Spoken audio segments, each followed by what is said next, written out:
పిల్లలు మనం నిన్న శతకమాధుర్యంలో శ్రీకాళహస్తీశ్వర అనే శతకాన్ని మనం చెప్పుకున్నాం.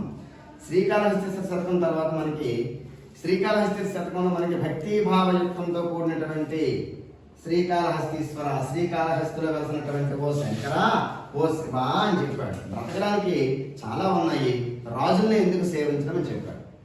తర్వాత ఏంటి పద్యం మనకి సంస్కృతంలో భద్రుహరి సుభాషిత త్రిశతి అనే గ్రంథాన్ని రాశారండి. 300 పద్యాలతో కూడిన శ్లోకాలతో కూడినటువంటి గ్రంథం రాశారు.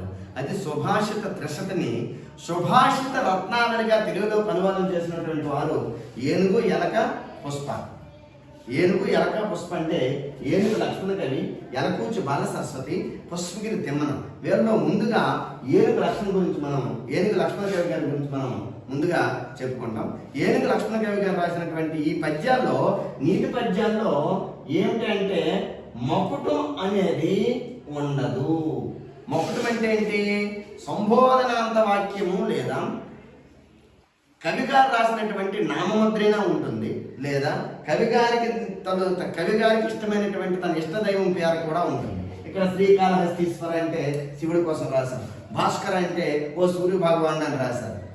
ఇలా కవి నామముద్ర అంటే వేమ, నార్లవారి మాట, నార్ల అని ఉంటుంది.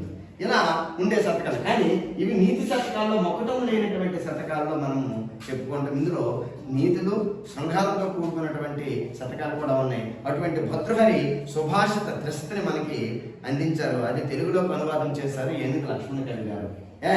ఏనుగు లక్ష్మణ కవి గారు రాసినటువంటి మనకి రామ విలాసము, రామేశ్వర మహాత్మయము, విశ్వామిత్ర చరిత్ర, గంగా మహాత్మయము అనే రచనలు కూడా మనకి అందించారు. ఎవరు? ఏనుగు లక్ష్మణ కవి. అందులో అందించినటువంటి ఒక పద్యం మనం చూద్దాం. నీతి కోవిదుల కోసం చెప్తాను అనమాట.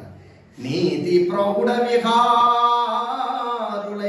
నిపుణుల్ నిందెంపని మెచ్చని ఖ్యాతి చెందిన సంపదల్ నిలువని గాఢంబుగా సాగని ఘాతం ఒప్పుడు పొందని నియతమైన కాని